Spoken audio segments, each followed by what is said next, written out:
Hey, this is Wake Angel 2001 recording on my 3DS in a store again. This is Kmart, and I noticed this a little bit at Comic-Con, but I didn't think much of it at the time.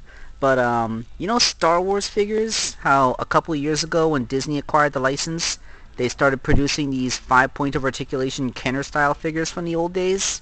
Well, as a former Toys R Us employee, I can tell you that these things peg warm like nobody's business. I barely remember selling any of them the entire time they were up there.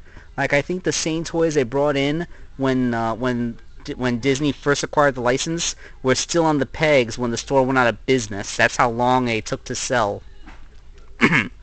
But looking at this, it would appear that they're going back to proper articulation.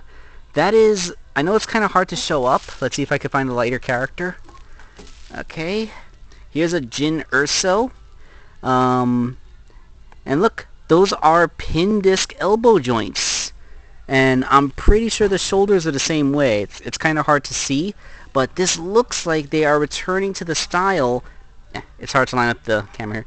It looks like they're returning to the style of better articulation on their 4-inch figures. And look, those thighs, the hips look like they're ball jointed rather than simple swivel cuts.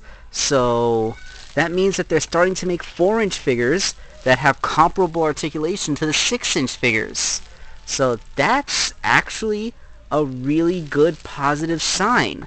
I like the idea that they're improving the articulation back to the way they used to be. Maybe if they had done this a couple years ago, they wouldn't have warmed the pegs for such a long time, and the Star Wars franchise wouldn't be in so much trouble.